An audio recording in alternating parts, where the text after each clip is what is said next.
গল্পের শুরু এক রহস্যময় জাহাজকে ঘিরে। এর নাম ব্ল্যাক হার্ট। এই জাহাজ একসময় ছিল সবচেয়ে ভয়ঙ্কর পাইরেট কিংয়ের। নাম তার হানাম। সমুদ্রের আধারে ব্ল্যাক হার্ট এখনও ভেসে বেড়াচ্ছে, যেন কেউ তাকে খুঁজে বের করতে চায়। এর চারপাশে ছড়িয়ে আছে রহস্য। জাহাজের প্রতিটি দাগ, প্রতিটি দারুণ ঢেউ, সবই যেন হানামের স্মৃতি ধরে রেখেছে। ইসাইমিন হানামের মেয়ে।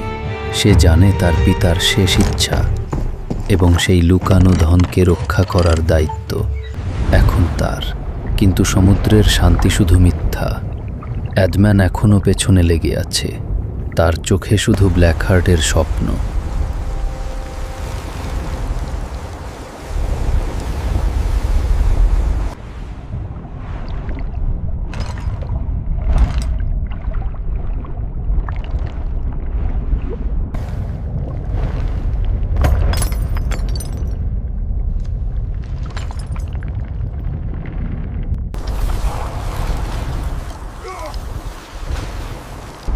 এই যুদ্ধ শুধুই মানচিত্রের নয়, এটা কৌশল, ধোঁয়া, ধূসর এবং চতুরতার, যেখানে প্রতিটি পদক্ষেপ হতে পারে শেষ পদক্ষেপ।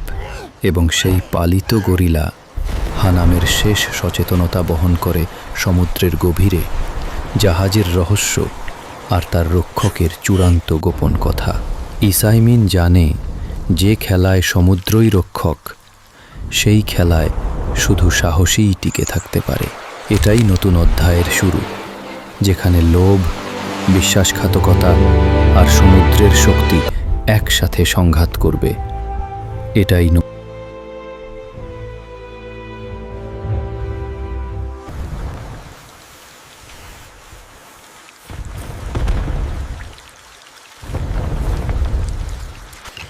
কিন্তু অ্যাডম্যানের চোখে ছিল কেবল একটি লক্ষ্য, ব্ল্যাক হার্ট। সে জানত হানাম তার সব সম্পদ সেই জাহাজেই লুকিয়ে রেখেছে। কিন্তু হানাম কখনো সেই জাহাজের মানচিত্র আঁকেনি। কেউ জানত না তার অবস্থান, শুধু একজন ছাড়া, তার পালিত গরিলা। লোভে অন্ধ অ্যাডম্যান বিশ্বাসঘাতকতার জালে হানামকে ফাঁসায়, শেষ পর্যন্ত তাকে হত্যা করে। কিন্তু মৃত্যুর আগ পর্যন্ত হানাম একটিও কথা বলেনি, কারণ সে জানত ব্ল্যাক হার্টের রহস্য লুকিয়ে আছে তার মেয়ে আর সেই গরিলার হৃদয়ে। এটাই কিং হানামের শেষ চাল, এক এমন খেলা যেখানে সমুদ্রই আসল রক্ষক।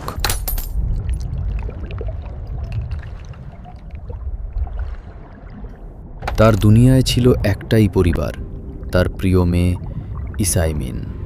কিন্তু ব্ল্যাক হার্ট ছিল হানামের জীবনের সবচেয়ে বড় ধন।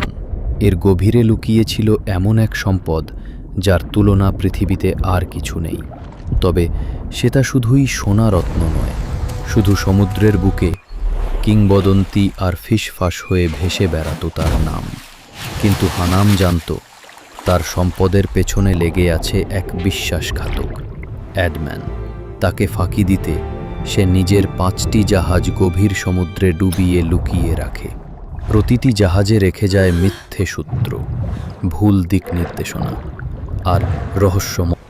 এই জাহাজের প্রহরী ছিল এক ভয়ঙ্কর অক্টোপাস, আর তার বিশ্বস্ত সঙ্গীরা কেউ জানত না কোথায় লুকিয়ে আছে ব্ল্যাক হার্ট। গল্পের পরবর্তী পর্ব দেখতে শুনতে চাইলে চ্যানেলটি সাবস্ক্রাইব করো ও বেল আইকনটি দিয়ে রাখো।